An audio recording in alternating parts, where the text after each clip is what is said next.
अस्सलामुअलैकुम play group. आज आपने Urdu second term printed copy का पेज नंबर 63 हल करना है। उस पर आपको दिया गया है खाली जगह पुर कीजिए।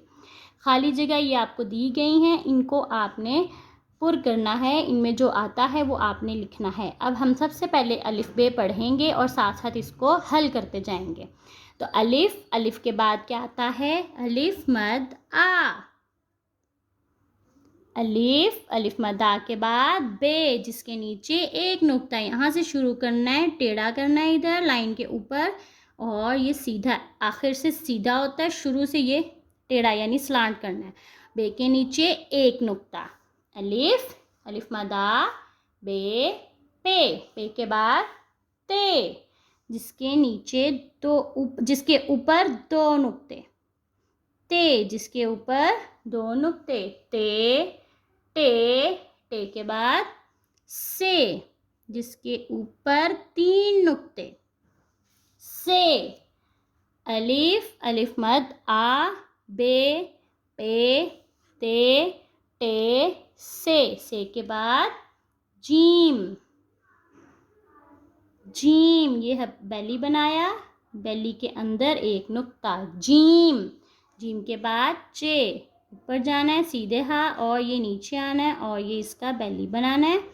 चे के अंदर तीन नुक्ते, जीम चे हे के अंदर कोई नुक्ता नहीं है, ना ही उसके ऊपर है। हे के बाद खे, जिसके ऊपर एक नुक्ता होता है, खे।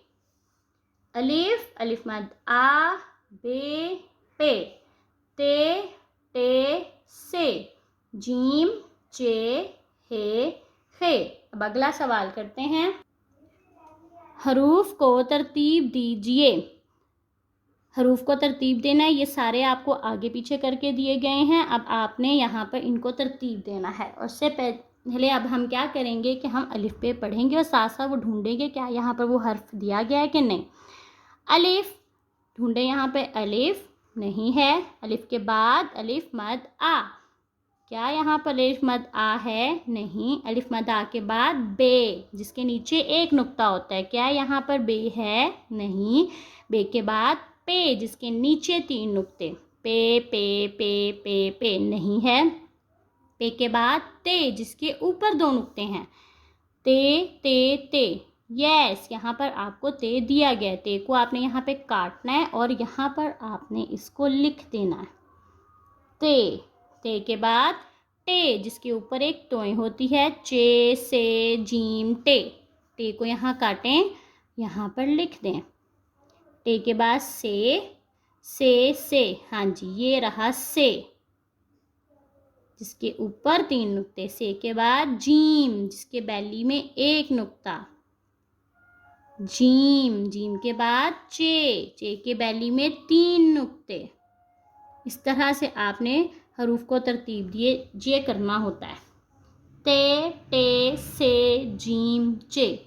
अब आपने बहुत अच्छी राइटिंग में इसको करना है। अल्लाह हाफिज़।